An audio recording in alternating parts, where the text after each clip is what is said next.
Buenas noches, este es el diácono Santiago Josado de la iglesia de San Sebastián en San Agustín. Esta noche vamos a continuar con nuestro estudio del Evangelio de San Mateo, pero antes de comenzar vamos entonces a hacer la oración para antes de leer la Biblia. En el nombre del Padre, del Hijo y del Espíritu Santo. Señor Jesús, abre mis ojos y mis oídos a tu palabra, que lea y escuche yo tu voz y medite tus enseñanzas. Despierta mi alma y mi inteligencia para que tu palabra penetre en mi corazón y pueda yo saborearla y comprenderla. Dame una gran fe en ti para que tus palabras sean para mí otras tantas luces que me guíen hacia ti por los caminos de la justicia y de la verdad. Habla, Señor, que yo te escucho y deseo poner en práctica tu doctrina, porque tus palabras son para mí vida, gozo, paz y felicidad. Habla, Señor, tú eres mi Señor y mi Maestro, y no escucharé a nadie sino a ti. Amén. Bueno, pues como habíamos dicho, vamos entonces a comenzar con esta noche con el Evangelio de San Mateo. Esta noche vamos a tratar el tema de la audiencia del Evangelio de San Mateo. O sea, ¿quiénes eran los que estaban escuchando o leyendo su Evangelio? San Mateo tenía dos tipos de personas en su audiencia. Al entender esto, podremos comprender el enfoque de su Evangelio. El primer grupo es de judíos no cristianos. Estas son personas que sobrevivieron la tragedia de la destrucción de Jerusalén en el año 70 después de Cristo. Ellos están extremadamente confundidos porque piensan que Dios los ha abandonado. Ellos piensan que Dios no ha cumplido las promesas que le había hecho a Abraham y a David. Por lo tanto, no saben qué rumbo van a tomar sus vidas. Parece que después de tantos siglos, Dios los había defraudado completamente, aunque ellos habían confiado en Él todo este tiempo, ¿verdad? Y entonces ellos experimentan, obviamente, una gran crisis, ¿verdad? La crisis del Nazareno, ¿verdad? ¿Por qué? Porque ante sus ojos, este Mesías no podía ser el verdadero Mesías. Como nos dice, eso se basaba en el pasaje del Deuteronomio, capítulo 21, versículos 22 al 23, donde dice que Dios maldice al que cuelga de un árbol, ¿verdad? Por lo tanto, si este hombre, Jesús, el Nazareno, está maldecido porque lo colgaron de un árbol, entonces definitivamente no puede ser el Mesías.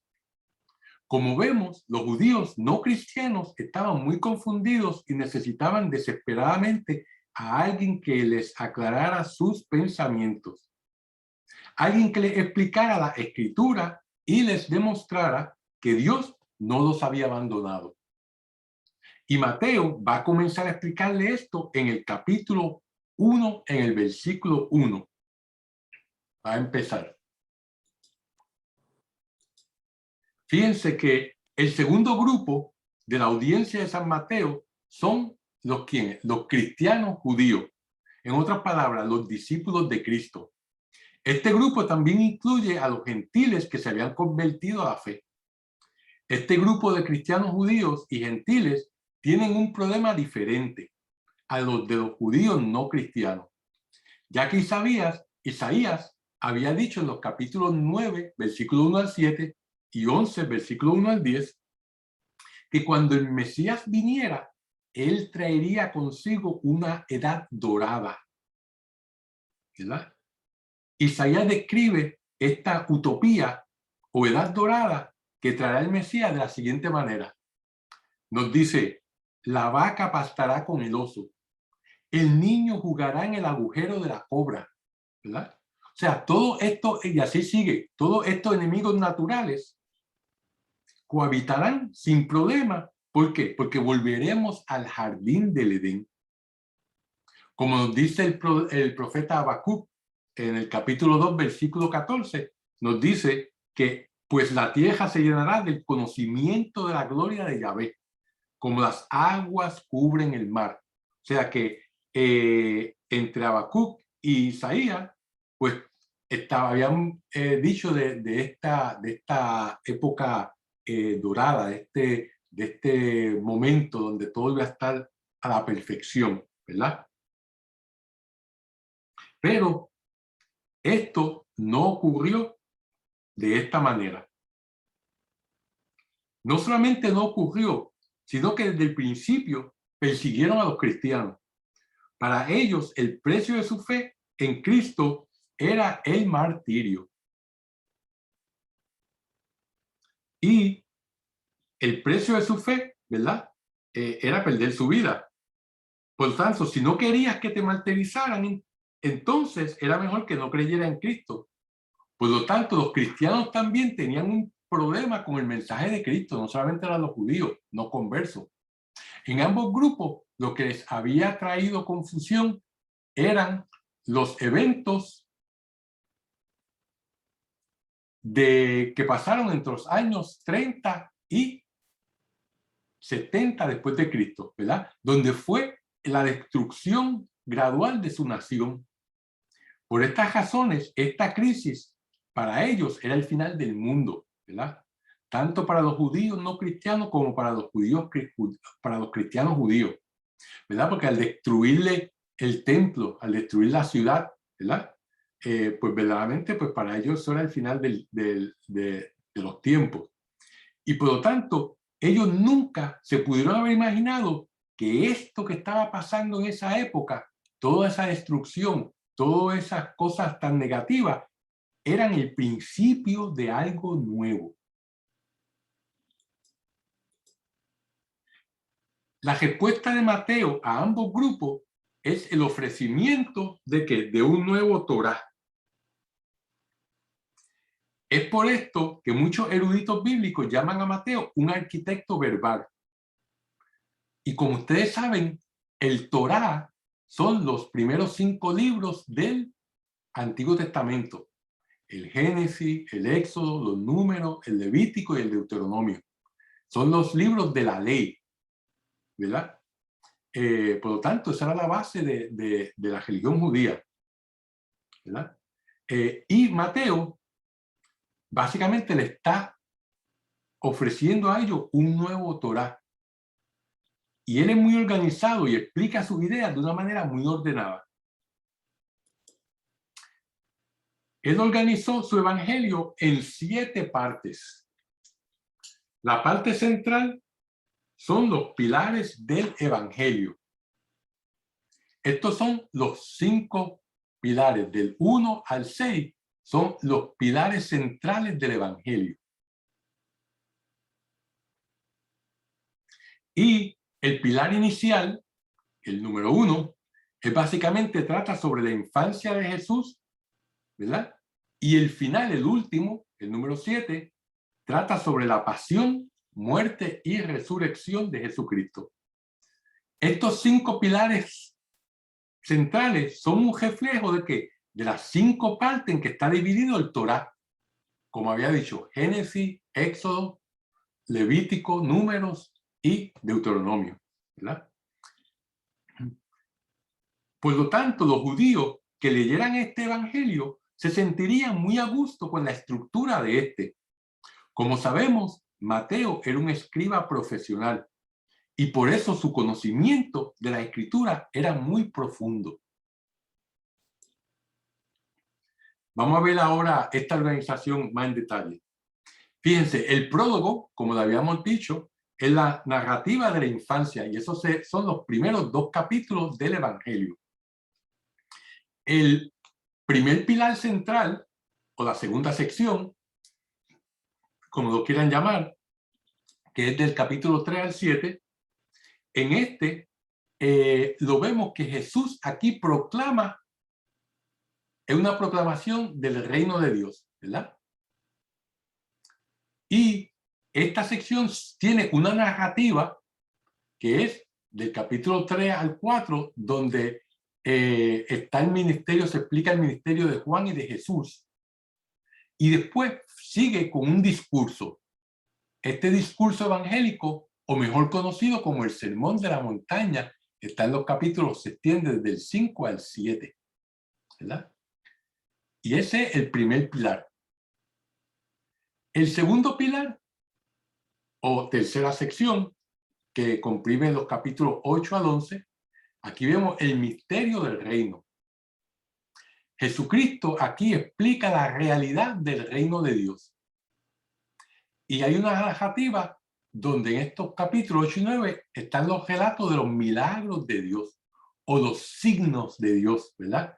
Que habíamos visto como en el Éxodo, ¿verdad? Moisés llevó los signos a Egipto de parte de Dios, que nosotros llamamos las plagas, ¿verdad? Pero que fíjense, este segundo pilar va acorde con el Éxodo, ¿verdad? Aquí Jesucristo relata, hay los relatos de los milagros de él. Y termina con un discurso sobre la misión dada a los apóstoles, ¿verdad? Que es lo que los apóstoles tienen que hacer. Luego esto continúa con el pilar número 3, o sección 4, ¿verdad? Aquí se ve el aumento de la controversia y el nuevo reino, ¿verdad? La controversia entre Jesucristo y los poderes de Israel, los sacerdotes, los escribas, los fariseos, ¿verdad?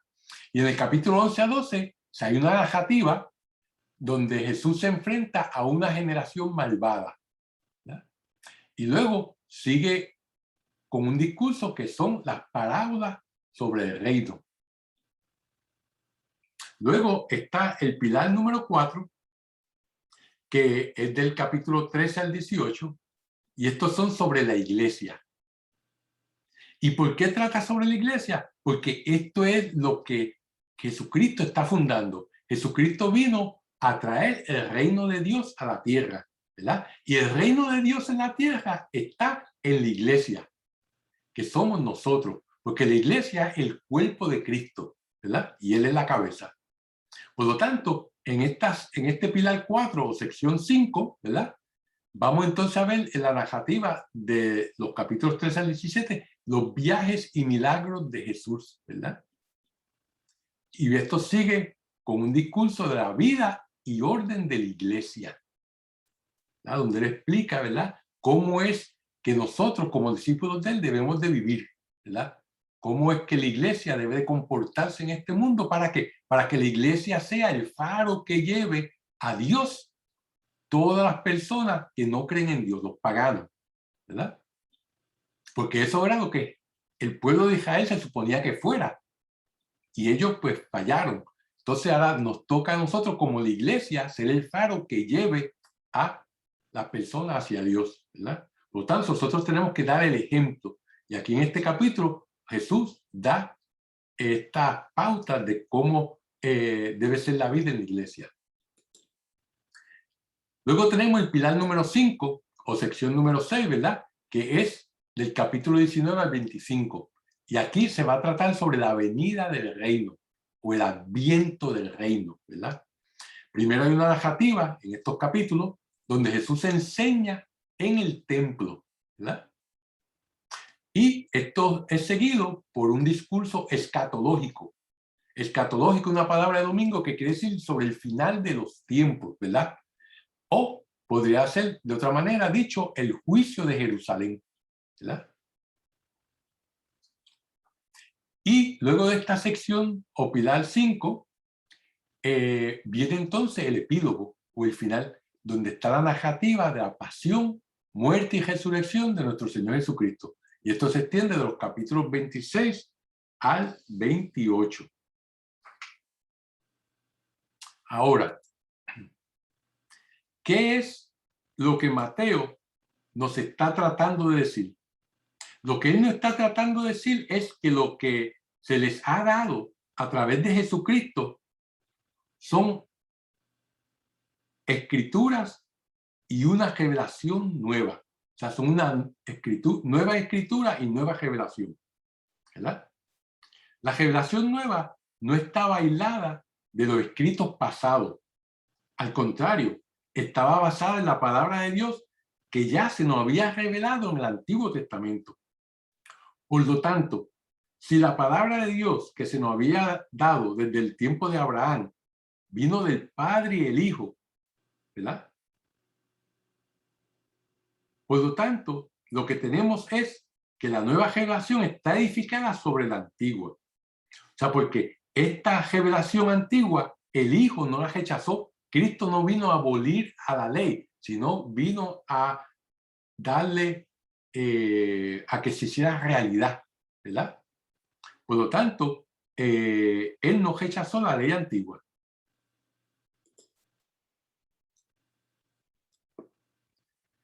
Cuando hablamos de la roca, nos estamos refiriendo a la palabra de Dios en el Antiguo Testamento y la casa nueva que Cristo está construyendo. Que está construida sobre esta roca, ¿verdad? Y esto San Mateo nos lo deja muy claro. Lo que San Mateo le empieza a explicar en su evangelio a los judíos y a nosotros es la contestación a todas sus necesidades. Es la invitación a seguir esta revelación que Jesús nos había dado y descubrir quién era verdaderamente Jesús. Eso es lo que él está tratando de hacer en su evangelio. Tanto él está construyendo sobre roca, ¿verdad? Su iglesia. En el capítulo 16, versículo 4, Mateo les dice que ellos necesitan ser personas que puedan leer las señales de los tiempos, ya que ellos estaban viviendo en unos tiempos trascendentales, en unos tiempos sin comparación, ¿verdad? Nuevos. Ellos estaban llegando al final de una era y a la misma vez estaban empezando una nueva era, como se lo explicamos, como vimos en la clase pasada, ¿verdad? Esta es la misma situación que nosotros estamos viviendo hoy en día. Por lo tanto, para sobrevivir es de vital importancia poder leer las señales de los tiempos.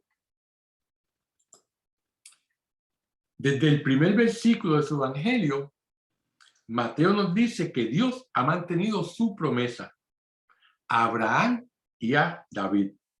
Esto nos lo demuestra bien claro en su genealogía. Mateo deja claro que Dios ha contestado todas sus preguntas, sus necesidades y sus deseos más allá de lo que ellos pudieron haber soñado. En verdad, la respuesta de Dios a Israel es tan grande que ellos no la pudieron valorar. El milagro que Dios hace no es pequeño, sino al contrario, es demasiado grande. Y San Mateo lo está invitando a que se unan a él en este viaje, ¿verdad? En esta aventura. Tenemos que puntualizar algo muy importante. Y esto es que Mateo en su evangelio le da un lugar prominente a Pedro. La razón fue que después del año 70, después de Cristo, Pedro ya había muerto. Y por ello, el puesto como cabeza de la iglesia, lo que nosotros llamamos hoy el Papa, el papado, tomó una gran importancia en su evangelio. Por eso, en este evangelio vemos que hay varios textos dedicados exclusivamente a Pedro. Por favor, no cometamos el error de pensar que estos textos son sobre el hombre llamado Pedro, sino que son acerca del ministerio petrino, ¿verdad? O del papado. El evangelio a Jesús lo llaman con un nombre que revela su verdadera identidad. Este Mesías es el hijo de David, el hijo de Abraham, como se había profetizado. Como vemos en el segundo versículo, el primer nombre que vemos es el de Abraham. El último nombre de esta sección, que es el versículo 6b, es el de David. Por eso vemos en esta gráfica el comienzo con Abraham hasta David. David vivió en el siglo X antes de Cristo. En este siglo fue cuando Israel alcanzó la cumbre como nación, como una nación poderosa. Los tiempos gloriosos de Israel fueron durante el reinado de David y de su hijo Salomón. Si volvemos al texto, vemos en el versículo 6b, el primer nombre es el de David, ¿verdad? Luego, en el versículo 11, llegamos al exilio en Babilonia,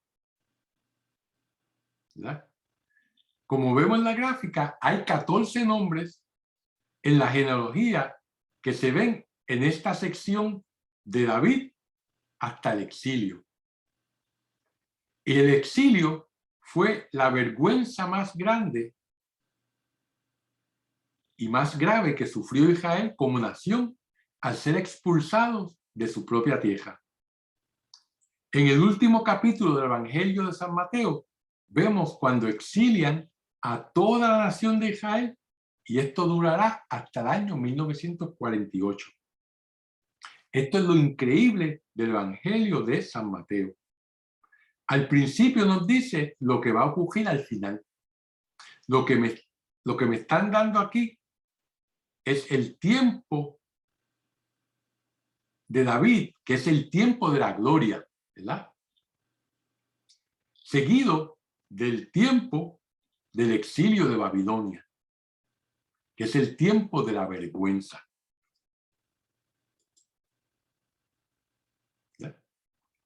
Y nos preguntamos, ¿por qué a Israel no le fue permitido quedarse en su tierra? ¿Verdad? Dios no había podido castigar de cualquier otra manera. Pero cuando vamos al Torá original, a los primeros 5 capítulos del Antiguo Testamento, vemos que la alianza que los israelitas hicieron con Dios especificaba que ellos podrían vivir en la tierra mientras hicieran la voluntad de Dios y mantuvieran la alianza. Si ellos no seguían la voluntad de Dios y no cumplían con la alianza, entonces tenían que irse de la tierra que se les había dado. En otras palabras, Dios les había alquilado con condiciones especiales la tierra en que vivían, el país que conocemos como Israel. La razón por la cual ellos fueron exiliados a Babilonia fue porque no cumplieron con la alianza por 400 años. Como quien dice, se quedaron sin pagar por 400 años. Entonces, ¿qué hizo Dios? ¿Verdad? Los llevó al exilio, y este exilio fue un tiempo ¿para qué? Para que se recobraran, y les dio una segunda oportunidad.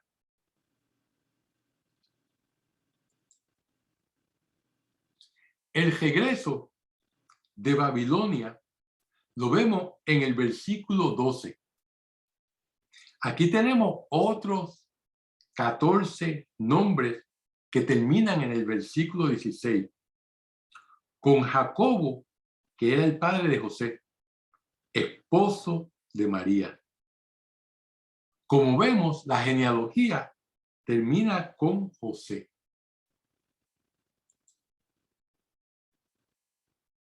Ahora, vamos a leer el versículo 17 del capítulo 1, que dice: así que el total de las generaciones son desde Abraham hasta David, 14 generaciones. Desde David hasta la deportación a Babilonia, 14 generaciones. Desde la deportación de Babilonia hasta Cristo, 14 generaciones. ¿Verdad? O sea que cada cuesta que sube y que baja son 14 generaciones.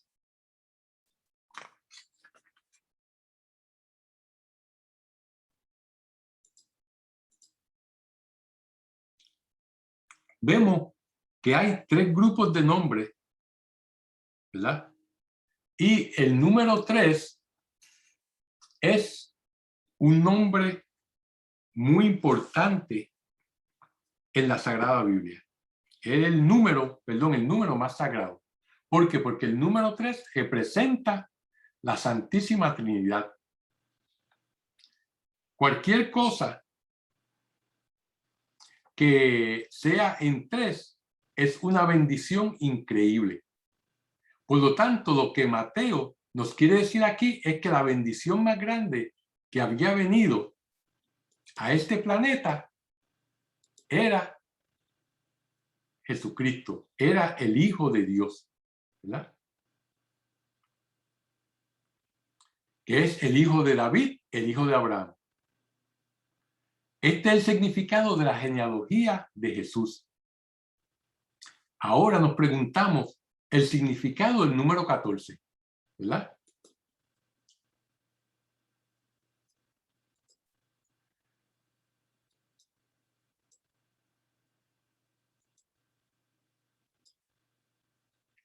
El número 14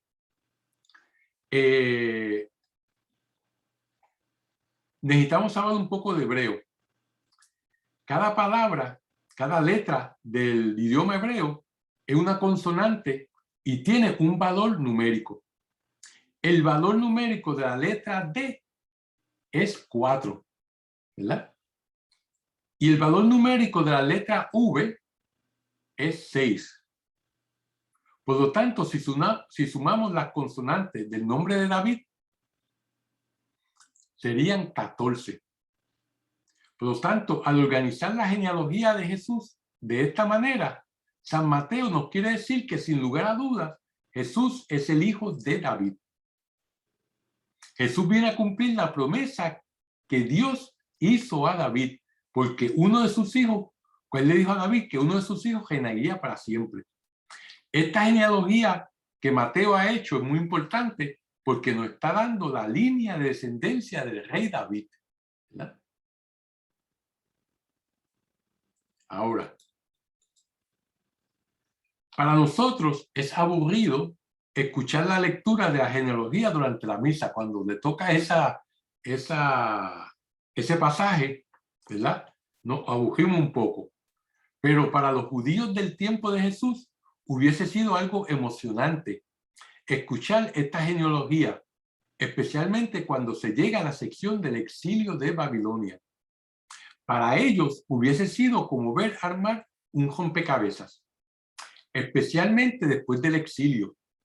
Babilonia hubiese sido para ellos un momento de revelación y alegría al darse cuenta que Dios había mantenido viva la línea de descendencia de David durante este tiempo tan difícil para el pueblo de Israel.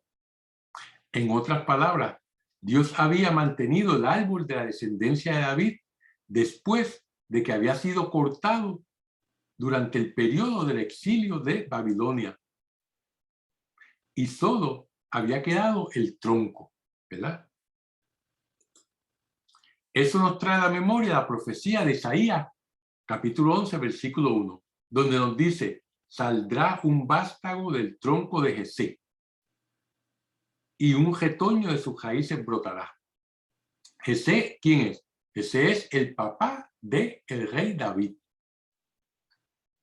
Para la audiencia de la época de Jesús, todos estos nombres genealógicos eran bien conocidos, y a través de la genealogía ellos reconocerían cómo Dios, de un pequeño tronco, hizo crecer el árbol de la descendencia de David.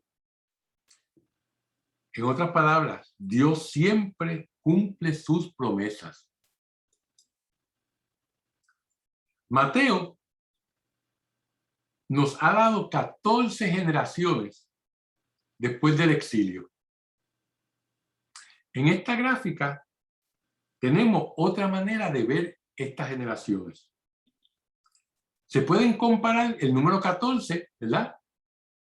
Son el 2 por 7. Se puede comparar a 2 semanas de año, de un año, ¿verdad?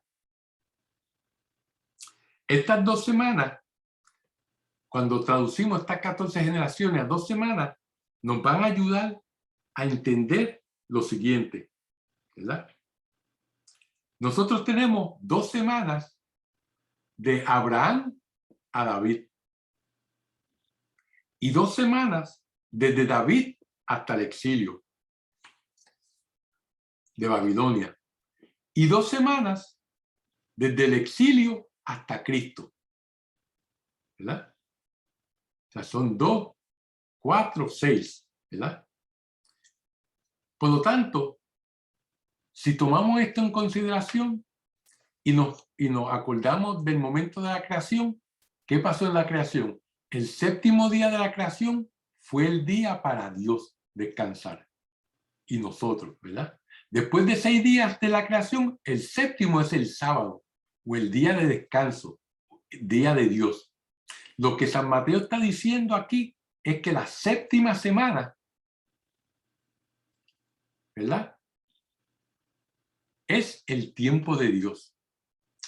No es solamente un hombre llamado Jesús, ¿verdad?, con el que estamos lidiando, sino que es Dios encarnado que viene a visitarnos. O sea que el cumplimiento de toda la Escritura ocurre con la venida de Cristo en esta 7ª semana,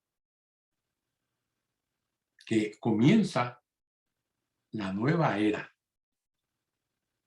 ¿verdad?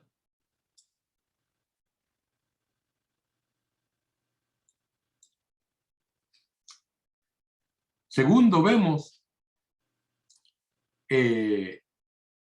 por lo tanto, nos tenemos que preguntar, ¿qué aprendemos de esta genealogía?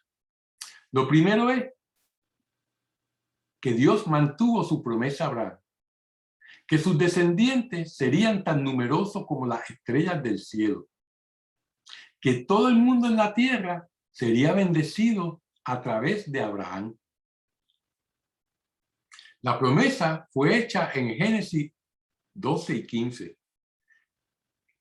Pero el cumplimiento de esta promesa no va a pasar hasta Mateo 28, cuando Jesús les dijo a sus discípulos, antes de despedirse, toda la autoridad en el cielo y en la tierra se me ha dado a mí. Y entonces envió a sus discípulos a proclamar el evangelio y a bautizar a todas las naciones, ¿verdad? Que esa es la encomienda final que Dios le da a sus discípulos, el mandamiento final, que vayan y prediquen el evangelio y bauticen a todo el mundo en el nombre del Padre, del Hijo y del Espíritu Santo. Y eso es lo que esta promesa que Dios le había hecho a Abraham, ¿verdad?, se cumplió en Mateo capítulo 28. Tomó un poquito de tiempo, pero Dios siempre cumple sus promesas. Ahora, ¿qué más aprendemos de la genealogía? Lo segundo que aprendemos, vemos que Dios ha mantenido su promesa a la dinastía de David, ¿verdad? La primera cosa que aprendimos fue que Dios cumplió su promesa a Abraham. Pues lo segundo que aprendimos de la genealogía es que Dios ha mantenido su promesa a la dinastía de David, que esta dinastía había sobrevivido a las tormentas de la historia, ¿verdad? Cristo vino después que la dinastía había sido cortada casi hasta la raíz, como vimos en Isaías capítulo 11, versículo 1, ¿verdad? Cuando el último rey descendiente de David fue muerto, murió en Babilonia, prisionero, ¿verdad? Pues ahí todo el mundo pensó que la dinastía de David se había acabado. Por eso el exilio de Babilonia fue un choque tan fuerte para el pueblo de Israel. Pero sin embargo, a Isaías nos dice, ¿verdad?, que del tronco de Jesé va a salir un vástago, ¿verdad? Y el vástago, ¿verdad?, esa persona que saldría del tronco de Jesé sería llamada el brote sagrado. ¿Y de dónde uno se saca ese nombre, brote? Este hombre que se llama el brote, o en algunas traducciones germen, ¿verdad? Pero realmente la más indicada es brote, ¿verdad? como el brote del árbol, como el vástago, ¿verdad? Esto lo encontramos en Zacarías, en el capítulo 6, versículos 12 al 13, que dice así, dice, viene un hombre cuyo nombre es brote, y sepan que algo brotará de él. Él construirá el templo de Yahvé y recibirá el poder.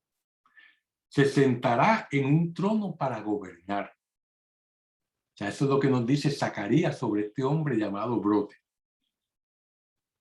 Fíjense que Dios es tan detallista que Jesús va a vivir a Nazaret. Y el nombre de Nazaret viene de la voz hebrea Netzer, que significa, que el significado es brote. O sea que el nombre de Nazaret, ¿verdad?, es el pueblo del brote, de donde va a salir, de donde va a estar el hombre que se llama brote. Y también vamos a ver que Jesús nació en Belén. Y Belén, el significado de la palabra de Belén es casa del pan, ¿verdad? Es casa del pan, es lo que significa la palabra Belén. Por lo tanto, lo que vemos es que el pan de vida, que es Jesús, nació en la casa del pan. Y el hombre llamado brote vino del pueblo también llamado brote, que es Nazaret. Fíjense, este detalle es extraordinario, no extraordinario. Es algo que es, o sea, más detallista no puede ser nuestro Dios, más darnos algo así tan claro, ¿verdad? No se puede pedir.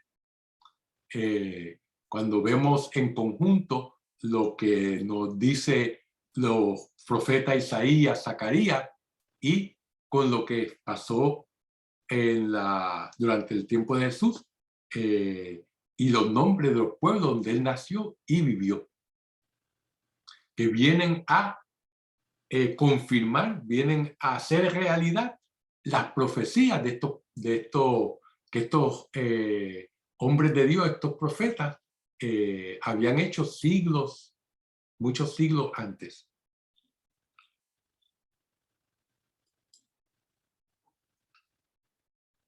Toda esta gente que estaba escuchando el mensaje de San Mateo debería entender que a través de las vicisitudes en la historia de la humanidad y de todas las crisis en el planeta Tierra, el Espíritu de Dios estaba guiando todas las cosas de una manera sutil hacia su fin. A pesar de todos los pecados de la raza humana, a pesar de todos los fracasos de Israel, Dios lograría su propósito. Y esto es parte de la buena nueva, ¿verdad?, del Evangelio. Pero, como sabemos, siempre dentro bueno hay cosas malas. Como nos dice el Evangelio de Mateo, como veremos más adelante, una parábola, sin lugar a duda hay cizaña en medio del trigo. Hay que esperar a sacar la cizaña hasta el tiempo de la cosecha. De lo contrario, el trigo sería destruido, ¿verdad?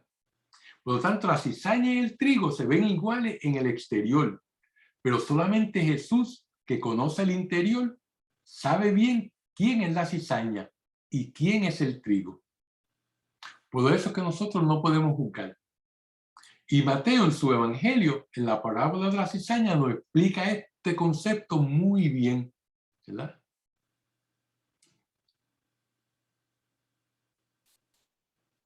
Esta genealogía, siguiendo con la genealogía, tenemos que prestar atención a algo. Y son las 4 mujeres que se mencionan. Toda la genealogía dice el nombre del padre que engendró a fulano, el nombre del hijo. Pero en la genealogía hay 4 mujeres. Por lo tanto, quiero mencionar de las 4 mujeres. La primera es Tamar. La primera mujer en la genealogía es Tamar. A ella se le menciona en el versículo 3, pero su historia la encontramos en Génesis 38. Fíjense, la historia de Tamar, muy interesante. Si quieren, léansela en ese capítulo. Les voy a dar un resumen. Que dice que verdaderamente el esposo de ella murió, ¿verdad? Y la ley del levirato era que el hermano del esposo, si el esposo moría sin dejar descendencia, el hermano tenía que casarse con ella, ¿verdad? Y da la casualidad que después de dos que murieron, el próximo era joven y Judá, que era el suegro, le negó el esposo a Tamar. Era el famoso Judá de la tribu de Judá, ¿verdad? Tenía los 12. Y este líder de la tribu de Judá fue de quien descendió Cristo. Ahora, ¿por qué se le negó un esposo? ¿Verdad? Eso lo tienen como dije, es porque el esposo era muy joven, ¿verdad? Y ella, como no podía tener esposo, como no le habían negado el esposo, ella se disfrazó de prostituta y tuvo relaciones sexuales con Judá, con el suegro. Y de ese encuentro salieron dos hijos, Fares y Sará. Los rabinos judíos nunca dijeron que Tamar hubiera sido una pecadora o que lo que hubiera hecho era algo pecaminoso. A ella la exoneraron por completo porque ella le exigió justicia a su suegro. San Mateo nos deja ver que esto fue algo muy irregular. Al ser estos dos hombres, Judá y Fares, que llegaron a ser parte del linaje de Cristo a través de la intercesión de Tamar. Es una historia muy interesante, léansela. La segunda mujer que se menciona en la genealogía es Rahab. Ella se encuentra en el versículo 5 de la genealogía, pero la historia de ella se encuentra en el libro de Josué, capítulo 2. Rahab era una prostituta en la ciudad de Jericó. Sin embargo, en el relato del libro de Josué, ella, cuando se encuentra con los hebreos, declara su creencia en el Dios vivo. Cuando se encuentra con los espías hebreos. Y ella prueba esta creencia en Dios al proteger a estos espías y salvarlos, dejarlos escapar. Por lo tanto, ella ayudó a los israelitas a llegar a la tierra prometida.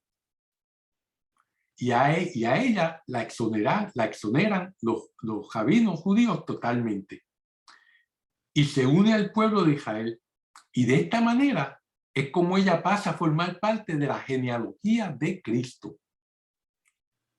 Una prostituta de Jericó. Y de ella salió un hijo que fue Boaz. Boaz fue el que se casó con la próxima dama que se menciona en la genealogía. Y esta era Ruth, quien era una extranjera. Ella era del país de Moab. Ella era una moabita. Y hay que notar que en la historia primitiva de la Biblia, una mujer que era extranjera no era aceptable para casarse con un israelita. Sin embargo, es un libro muy bonito donde habla sobre el amor de una yerna por su suegra y cómo este amor y fidelidad de ella la llevó a convertirse en nada menos que la abuela del rey David, ¿verdad? Esa fue Ruth. Ese librito se lo pueden sentar y leérselo en 5 minutos, bien corto, y una historia muy bonita. La próxima mujer que se menciona simplemente la llaman la esposa de Urías, y está en el versículo 6. A ella no la llaman por su nombre, pero si se han leído el libro, el segundo libro de Samuel, se acuerdan de la historia que el rey David, que estaba paseándose en la terraza de su palacio, la vio bañándose desnuda. y la mandó a buscar, tuvo relaciones con ella y de ella nació un hijo, ¿verdad? Y para David tapar su pecado, manda a asesinar al esposo de Betsabé, Urías. Después de eso, el primer hijo que ellos concibieron cuando en pecado murió, pero el segundo hijo fue el famoso rey Salomón. O sea que Betsabé fue la mamá del rey Salomón. Y hay una dama más en esta lista, que es María, la cual concibió y dio a luz de una manera mucho más irregular de la que se pueda pensar. ¿Quién había oído que una virgen concibiera? Esto es algo completamente imposible. Y eso es exactamente lo que Mateo nos dice. Que básicamente nos dice en su evangelio, si ustedes piensan que estas otras mujeres, esas 3 mujeres que él mencionó anteriormente, una extranjera, una prostituta y otra que se hizo pasar por prostituta para poder concebir hijos, ¿verdad? De su suegro. Si estas mujeres dieron a luz niños de una manera bastante irregular, miren a María, que es la más irregular de todas. Es la Virgen que concibe y da a luz al Hijo de Dios. Y sobre esto es que vamos entonces a seguir hablando en próxima clase. Que Dios los bendiga. Vamos entonces a terminar con nuestra oración. En nombre del Padre, del Hijo y del Espíritu Santo. Dios te salve María, llena eres de gracia, el Señor es contigo, bendita tú eres entre todas las mujeres, y bendito es el fruto de tu vientre Jesús. Santa María, Madre de Dios, ruega por nosotros pecadores, ahora y en la hora de nuestra muerte. Amén. Que el Señor los bendiga y que pasen buenas noches. Y hasta la próxima semana.